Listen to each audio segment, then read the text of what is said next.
New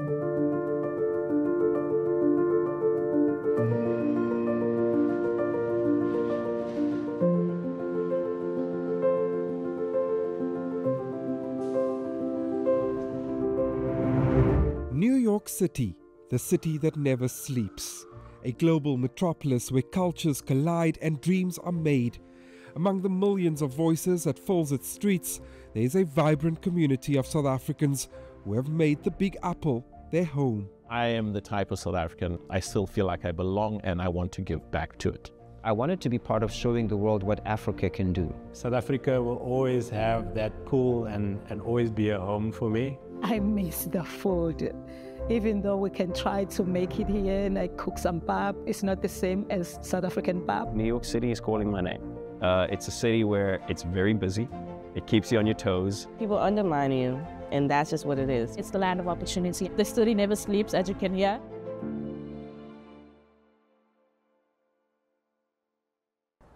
What does it mean to be a South African in a city that is so far removed from the familiar landscapes of Cape Town, Johannesburg or Durban?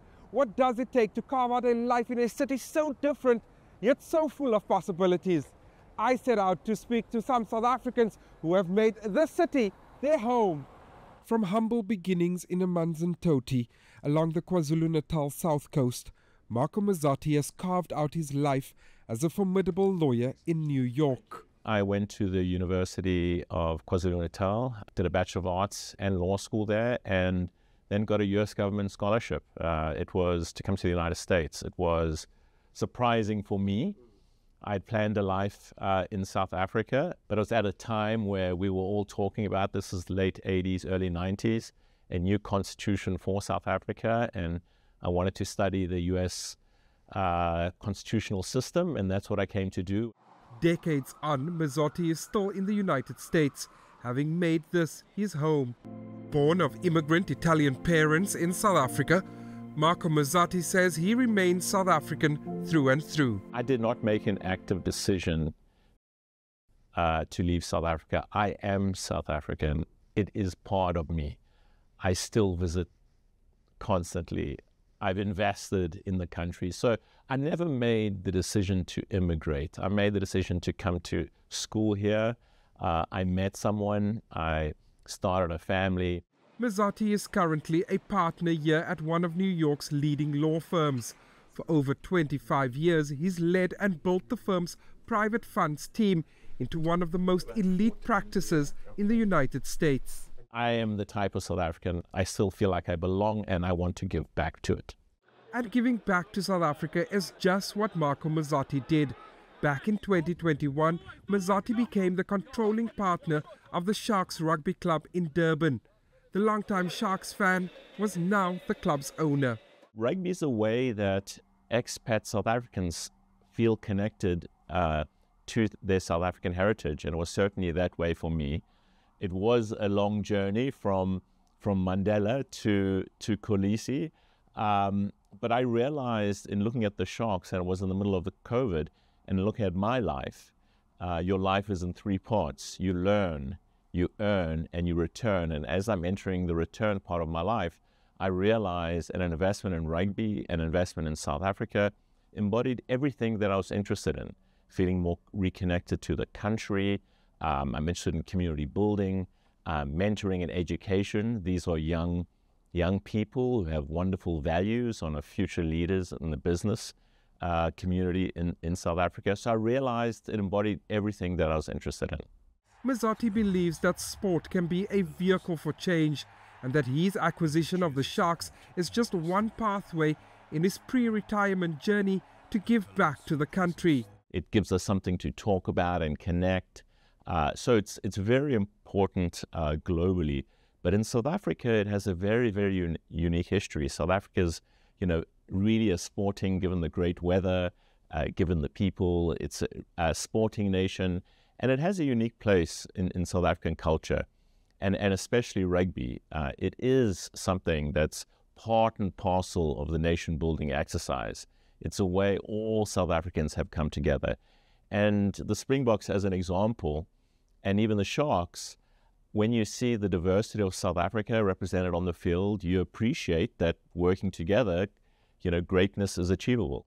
Earlier this year, Mazzotti managed to lure Springbok captain Siya Kolisi back to the Sharks after his French club terminated his contract after only one season. I have to ask you this question. How important was it to bring Siya back to the Sharks? So it wasn't just that he came back, because he convinced his best friend Eben Etzebeth to come back, and he's a magnet of people. So, Vincent and I regard him as being our partner in this enterprise. He's helped us build it, and we think we've got a fantastic business, and a fantastic rugby team. So it was massively important.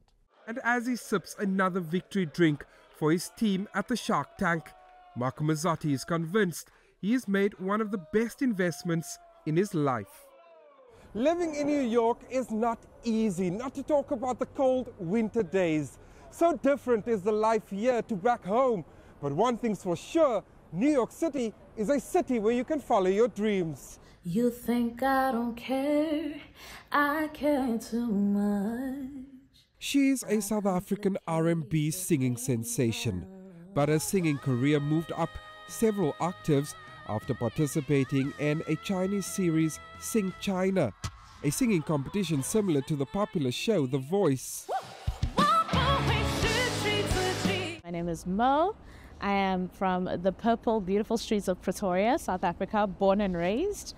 I am a singer, I'm a songwriter, I'm a traveler, I'm a global ambassador for South Africa, multi-award winning musician. On a cold New York morning, I meet Motswedi Modiba, commonly known as Mo, after one of her studio recording sessions. A girl from Pretoria speaking Chinese Mandarin, how did that happen? So, a lot of people say, why can you speak Chinese? So I'm going to set the record straight. It wasn't my choice. My dad decided that looking at the world trends at that time, he kind of figured that China would probably become a really important player in the economic space, and having the advantage to speak Mandarin is really important. So I started learning when I was 5 at the Pretoria Chinese School. And from then on, I just kind of took the opportunities that came. And the opportunities kept coming. With a social media following on TikTok of close to 800,000, Mo says her music and her content has seen her attracting fans from all over the world. But it wasn't until she opened a Chinese social media account that she got noticed by a massive audience in East Asia. It's really incredible what social media can do for you in terms of reaching an international audience. I started my Western TikTok, or the TikTok that we all know, off a whim. During COVID, I was bored, and from then on, instantly, it kind of took off, and I was able to reach audiences in Brazil, in the US, in Nigeria, in Australia, and so just having that exposure and that experience really opened my mind to realize that social media is an extremely powerful tool. That's kind of where most started, I think, off of social media, people saying, we want to hear more of this. And more the audiences got, being the first African and the first South African to perform in China's biggest music competition. 135 million viewers tuned in to watch that show.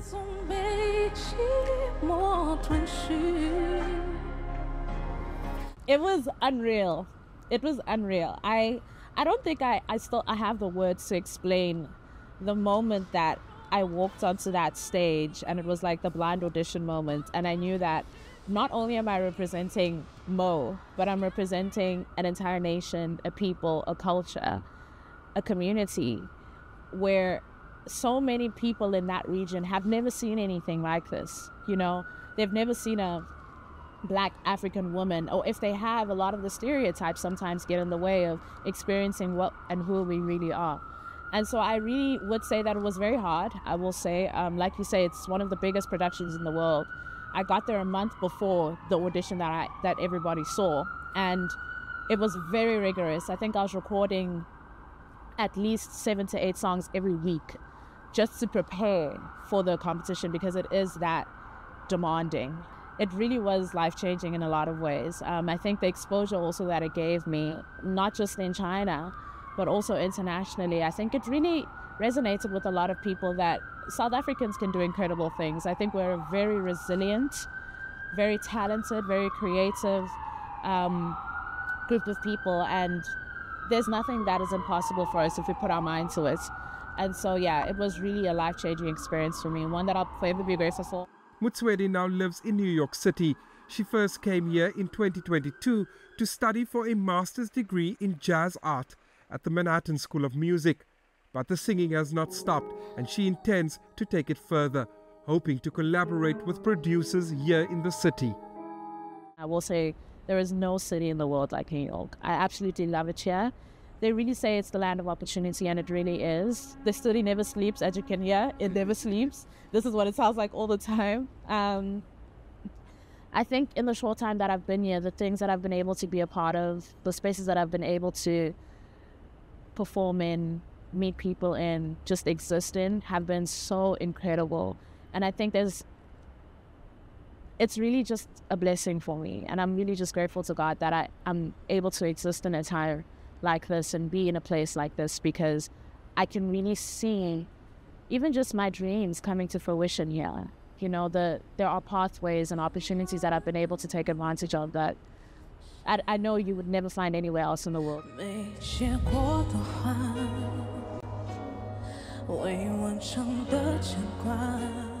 You can see that this person is South African because we carry a culture, we carry a spirit, a resilience, a vibe that is undeniable, and that it's just so South African that I think one thing that people will experience when they have the opportunity to travel is that we don't lose our South Africanness, and it's actually what we hold on to the most when we're outside of the country.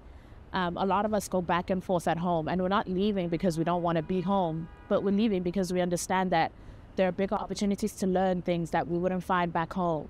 And I know for a lot of us, we're not coming here and then like, oh, we're never going back. But we're here to learn so that we can go back and help people back home and say, hey guys, the world really is your oyster. I think there is so much opportunity outside. There's a lot of opportunity at home, but there's a lot of opportunity outside. And traveling is good. Traveling is good. It opens up your mind unlike anything else in the world.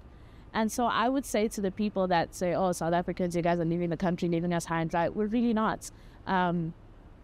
We are coming to learn so that we can come back and help. And not necessarily that, you know, everything good is outside, but we're also coming here to teach as well. You know, our American friends, our international friends that are here, by them experiencing us, they experience a piece of South Africa. And by experiencing that great piece of South Africa, that makes them want to go to our home, which I think as a global ambassador even is so important to me, that I'm not just taking in, but I'm also sharing what it means to be a South African.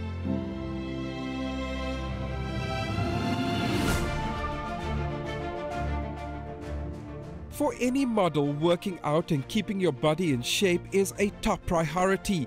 Eugen McNeil, now based here in New York, has walked the runways from the time he was in high school. I am a small boytjie from Kraaifontein, Scottsville, to be very specific. I grew up practically amongst my peers, you know, my cousins. I was a grandma's boy, growing up with my grandma, my mom's, and just like these, practically in the Cape Flats, I would say.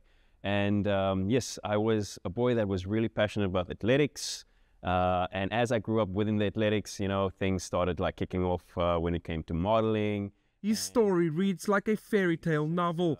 Modeling was never intended to be part of that story. I went to a good friend of mine's wedding, which I was the best man.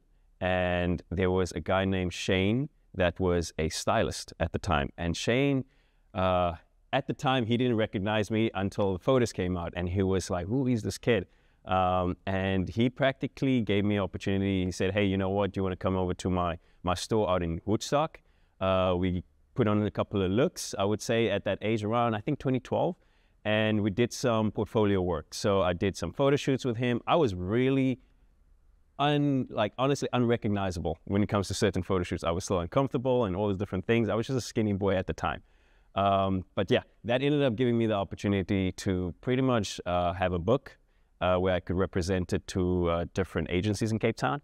And I must say, I went to quite a few that at the time I was, I think, 15 years old. I was still very young, so I don't think they wanted to sign me at that age. He eventually got signed, and as the age-old saying goes, the rest is history. Shortly after being scooped up by base models in Cape Town, This young boy from Cape Town's life was turned upside down. I'm not kidding you, a month later, this was around, I would say April, May. Signed the contract. A month later, around June of 2013, I got told by my agent that Salvatore Ferragamo wants to see you. We have an agency in Milan that wants to sign you. It was Fashion at the time, one of the top agencies out there. I did shows for like Port 1961. I had Calvin Klein send a suit directly to Cape Town just so I can fit it for his shows. So it was very unfamiliar to me.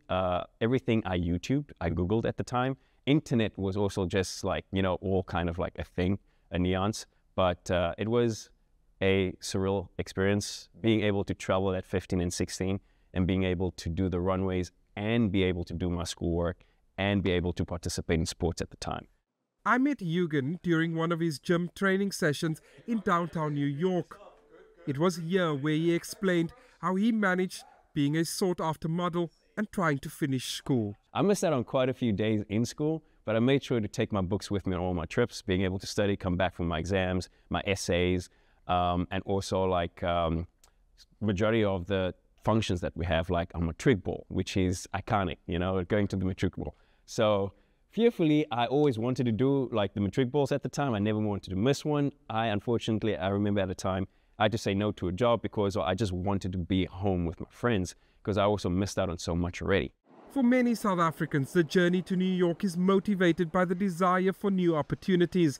The city promises a fresh start, but the challenges of adapting to a new life are never easy. In New York City, you could find a community of people, but not community as central as where you grew up. Something such as where I grew up in Kraaifontein, going to church, the Methodist, being involved in Sunday school, being involved with like all the like young kid programs that we have out there as well. I think that is the kind of community that I miss a lot. Eugen now has his eyes set on Los Angeles. He wants to leave the city of dreams to move to Tinseltown, hoping to expand his horizons in the US's entertainment capital. The bright lights of Times Square are as iconic as the Eiffel Tower in Paris and the pyramids of Giza in Egypt. And a visit to New York is not complete without visiting this spot. But one thing you can't avoid amongst the mecca of colorful screens are these massive billboards of the Lion King.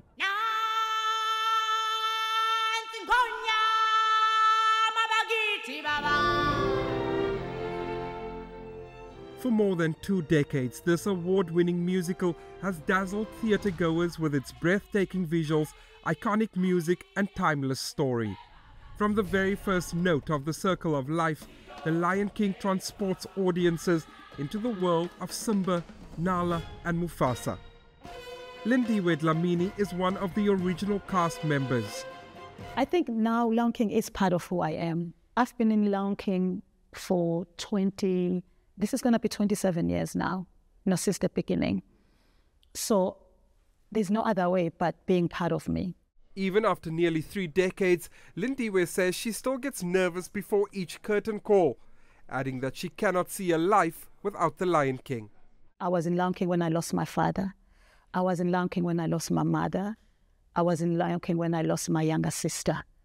I was in Lion King when I had my daughter, So it's really, really, really part of me like that. I have so many people that have left the show that are like family to me, And for me, the most thing I'm proud of is that they have employed so many South Africans who have come after me and after all of us who started as original cast members.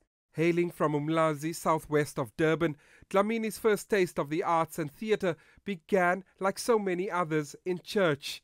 In the 1980s, she was spotted by renowned South African playwright Mbongeni Ngema.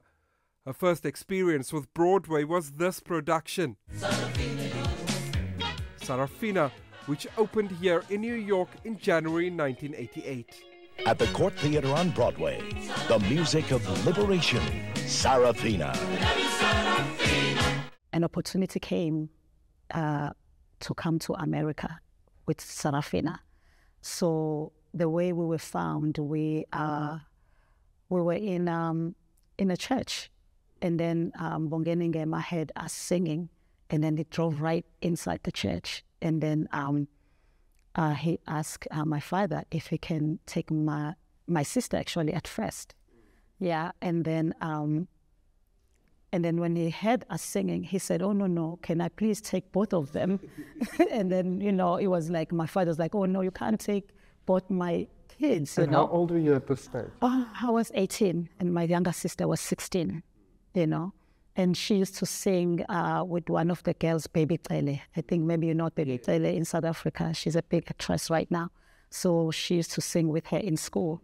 So he took both of us and Baby Tele. We all moved to Johannesburg with him, And then we started rehearsals with Sarafina. And that time it was during apartheid. So it was very, very, very hard. But once she landed in New York City, she never left. A journey in the city of dreams following Sarafina's success on Broadway was not easy. When everybody left, I stayed. And there was a struggle for me as a South African to get other, roles, auditioning. And then I kept auditioning. I would call home. I'm like, I'm giving up. I gotta go back home because there's nothing for me. And my father said, just hold on, just keep trying.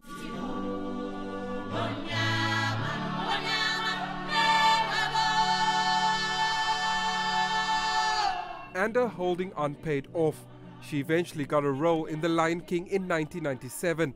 Dlamini explains just how nervous she was on the first day of auditioning. I was nervous. I was so nervous.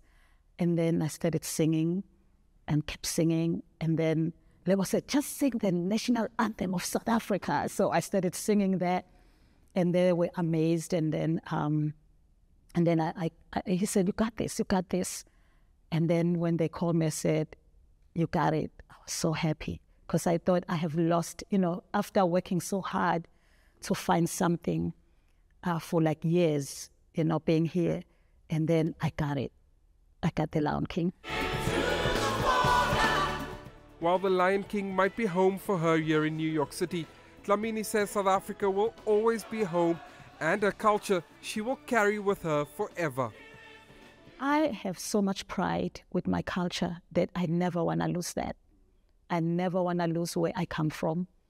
I think that keeps me grounded, that keeps me, be kind, just be grounded, that because I think if I didn't have that, I'll be just all over the place, While Lindiwe has no plans to depart from a new home here in the United States, she says she'll continue to be a proud South African, no matter where in the world her work will take her.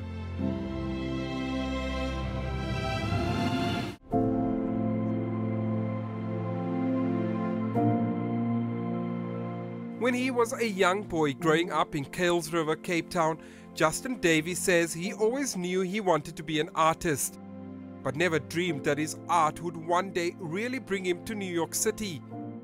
I also recently found out, my father told me that I drew a picture of myself with very tall buildings, and I told myself that I would be in New York one day. And I only realized that recently, after moving to New York, that I had put this plan in motion almost 30 years ago. After working for the Goodman Gallery in Johannesburg, Justin's wife landed a job in New York. He moved with her, and his Johannesburg bosses thought it a great idea for him to head up what would now become the Goodman Gallery, New York. In Goodman Gallery's case specifically, it's always been an internationally focused gallery. We've always been looking outward, of course, with South Africa as our base and where most of our artists come from.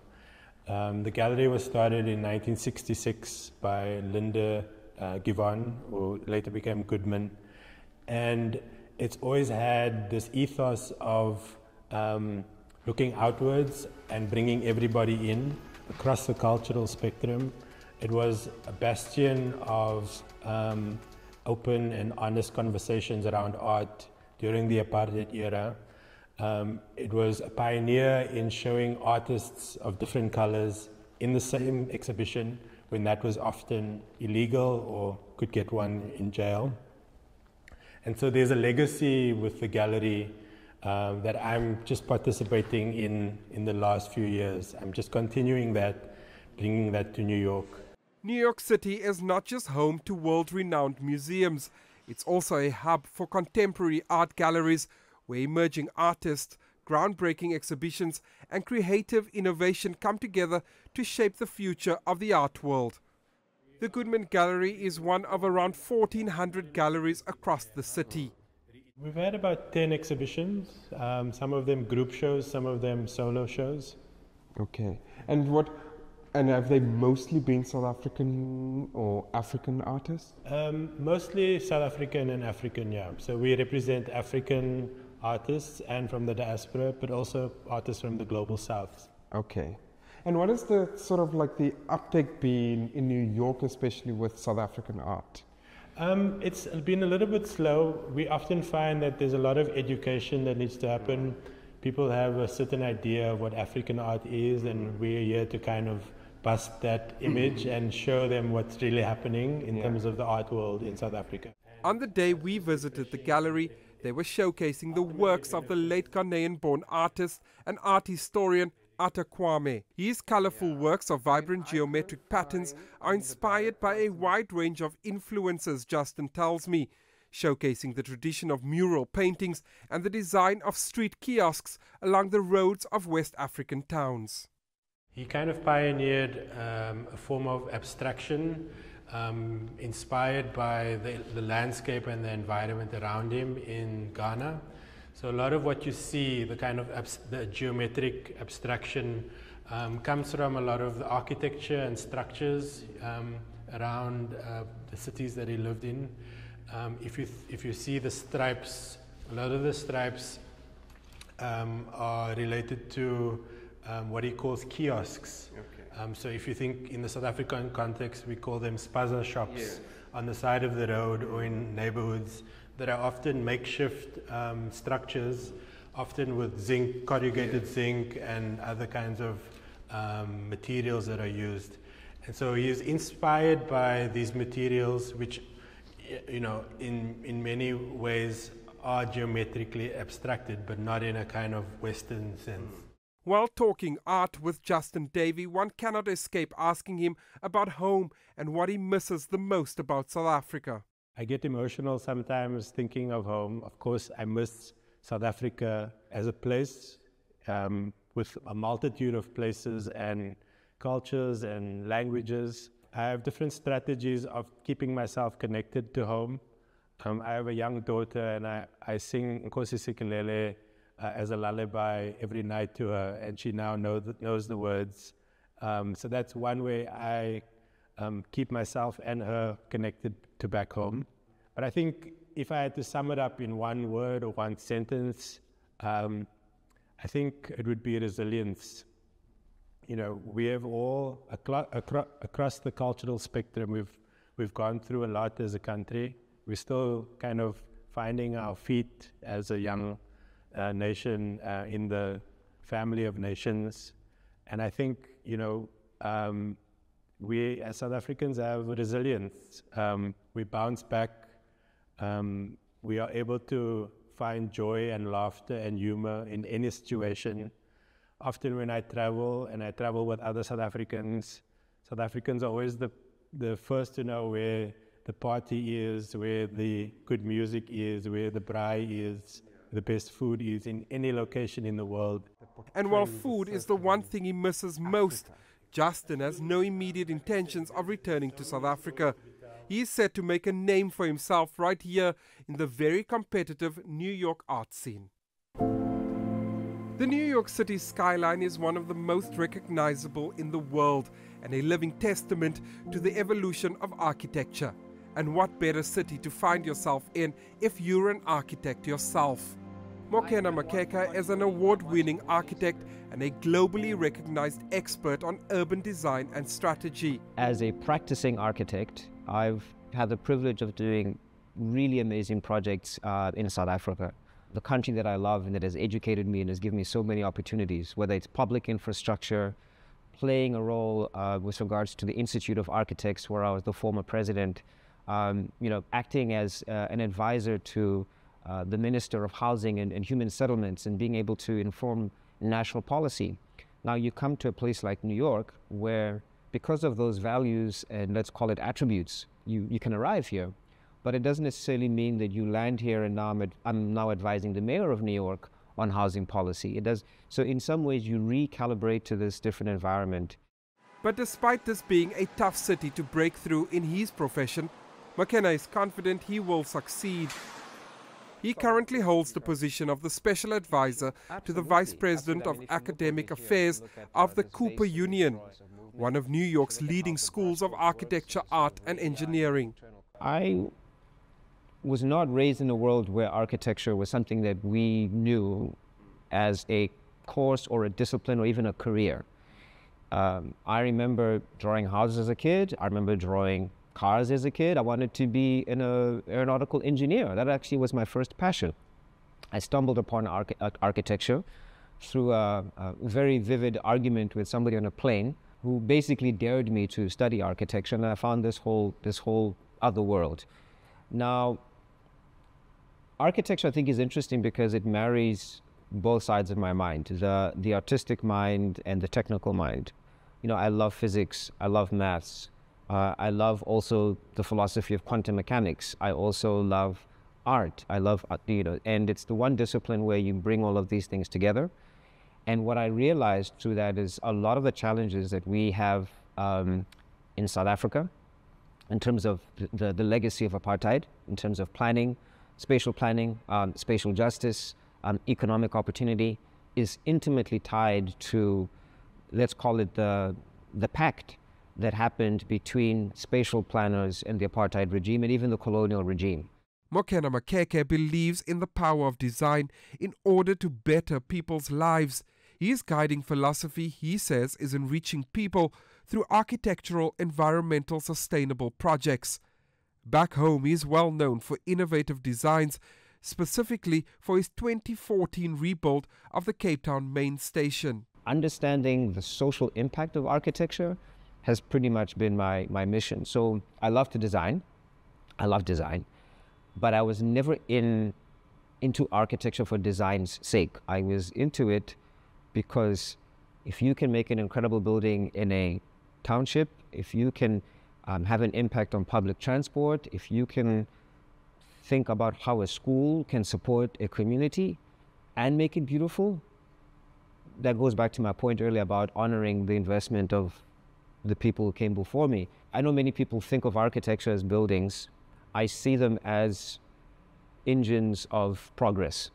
While living in South Africa, McKenna designed many buildings, which he says has contributed significantly to the communities they were intended for.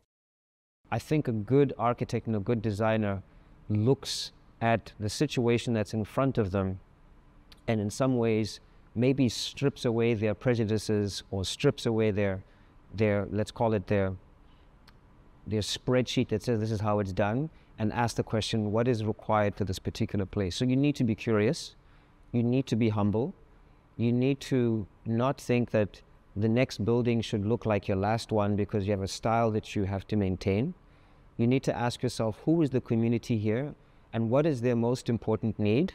Now an academic, McKenna says his life in New York is just another stepping stone, a place for him to learn and then take that knowledge back home eventually. I know that I don't know enough yet, so I needed to be in a place that was going to challenge me. I want to be honest about that. I had reached a certain comfort zone back home. I'd even say maybe even a bit of a ceiling in terms of what I was able to achieve, because in many respects, South Africa is a place of exceptional opportunity. But make no mistake, the apartheid barriers around capital still remain profound. As an architect, I found that I've done a lot of public work, but my ability to do private work is not the same. And it goes down to simply our histories. You know, private work sits in one capital bucket and state work sits in another bucket. I wanted to be part of showing the world what Africa can do. That's always been so important to me because changing narratives is so important. New York demands that you adapt quickly or risk being left behind. It's a place of contradictions.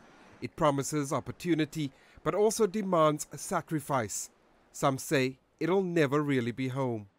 I miss seeing myself. Now, what I mean by that is, New York is a place of anonymity. It's a place of over 800 languages, 8.5 million people, so you can disappear. When you're back home, you can't disappear. People know you, you see yourself. There's a recognition, whether you're going to a restaurant, whether you're out in the streets and so on. South Africa is a mirror of who you are. And whereas New York is not a mirror, New York is a tunnel. You go into it and you might come out at the other end as something different. So I miss hearing my language being spoken ordinarily. I miss being able to have trilingual conversations at a bar. So moving between English and Sesotho, reflexively. I miss my children. They're also in Johannesburg. I probably miss them the most. I mean, and it hurts to kind of feel like a migrant laborer sending remittances. I'm a modern miner in some respects. Architecture, they say, is not just about a building, but creating a better, more sustainable future. Something McKenna Makeka says it's all about pushing the boundaries and marrying creativity with sustainability.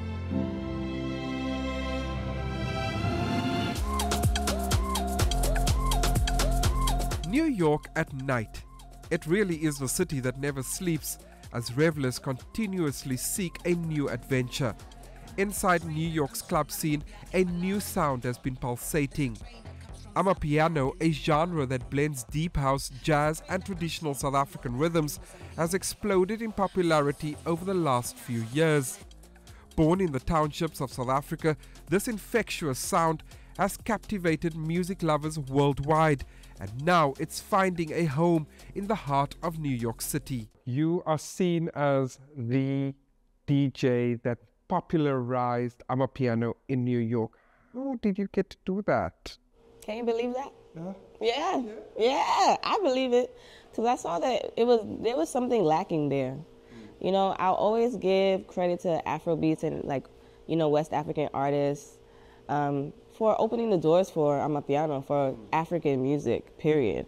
Because even when I started DJing, a lot of the African music you would hear was like the Davidos, the WizKids, and I would incorporate those into my set while playing, so I had to teach people. I'm still teaching people to this day. People still don't know how to differentiate Afrobeats and Amapiano, you know what I'm saying?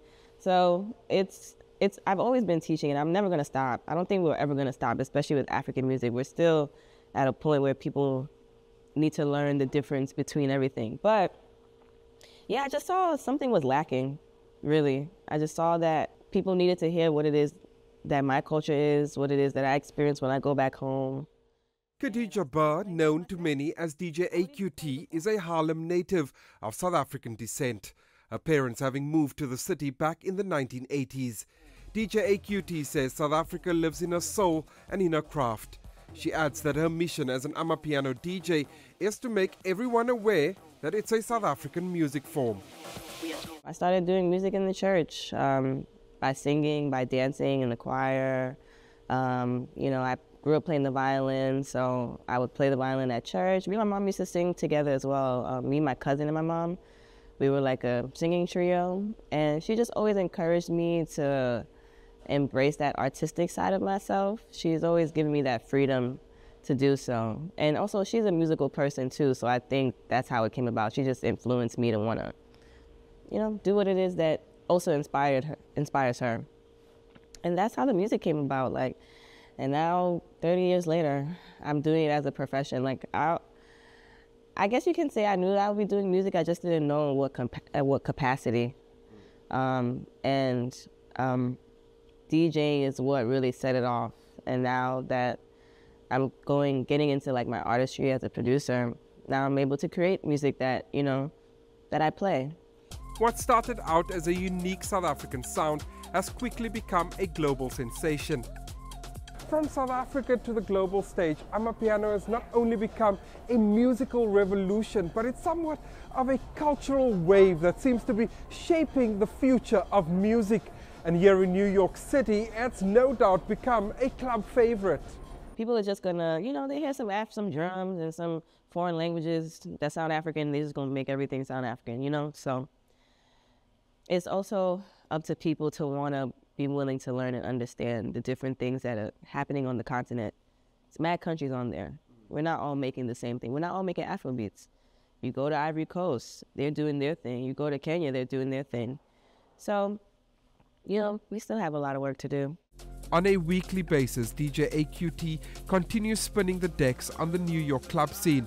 And while the beat of the lug drum is still playing, Khadija Bar says her art form will not stop.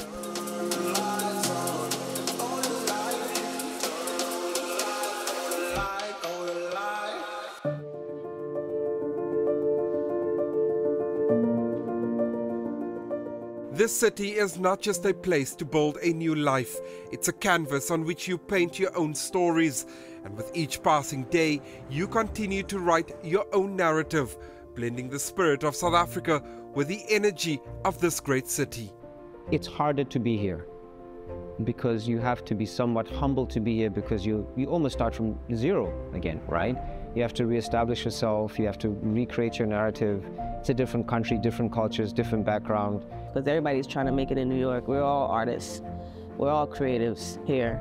Like, people come to New York for greener pastures, and they're working 3 jobs. New York is not a place to come and just like lolly-daddy, just like try to figure it out. It's like, it's go as soon as you get here. This industry will show you that, will show you flames. You know, music is not an easy profession. Sport as a whole can provide a very meaningful vehicle for bringing South Africans together. It's the way we, it's the way we interact with each other. You know, it doesn't matter where you come from, rich, poor, rural, urban, doesn't matter what your race is or your orientation. You know, by forcing people to come together around a narrative, they communicate, they get to know each other. South Africa is one unique place, one of the best places. But one thing that you'll find right there that is really different, that stands out from the rest of the world, is going to be our culture, our food, and our personality. I haven't come across any person that has met a South African and told me that they are unfriendly. There's no place like South Africa. I don't know how many years I've been here, but when I go home, just the people, South African people. As South Africans, we are not just citizens of South Africa, we are citizens of the world, and the world belongs to us. And so being here is not me giving up on the people back home. In my small way, I feel like I'm representing where I come from, my small neighborhood, my city, my country. We have a lot of hope, and we still have a lot of challenges. People are going through a lot in South Africa. There's so much poverty right now, hunger. We have to, at some point, overcome those challenges. We can't just say, look, we got these challenges, and as South Africans, we will figure them out, like we always have, right? We need to go back and remember, don't leave people behind. We are leaving people behind right now. When I'm here, 50% of my conversation is about how can I be more useful to not only South Africa and Africa, but to better understandings of Africa. The reason why I'm here is because of home. I wouldn't be here if it wasn't for South Africa. Joburg is like New York, Cape Town is like LA, and Durban is like Miami. South Africa will always have that pull and always be a home for me. Of course, we've got challenges back home that are different to the challenges we face in places like New York or part of the kind of the West. I see the challenges, and I see the legacy of the past still hangs over South Africans a little. Talking the talk and walking the walk of saying that Africa is a place of opportunity means that we also have to be explorers, we also have to be pioneers, we also have to be ambassadors, we have to build bridges back home. I have so much pride with my culture that I never want to lose that. I never want to lose where I come from. I think that keeps me grounded. Being in a big city like this can be very lonely, which might seem like a contradiction because there's so many people. As soon as you can enter a room, or as soon as you can wear a South African Springbok t-shirt in a train subway station in New York City, and as soon as you connect eyes with another South African, that connection that you have there immediately, someone telling you, oh, where, like, how is it, maybe, or like, oh, where in Cape Town you from? That genuine coming togetherness is running through our blood. I'm proud of South Africa, absolutely proud. I'm proud of its people. I'm proud of people like you. I'm proud of just to be here. I'm proud of where we come, but I know that we're still doing the work, you know.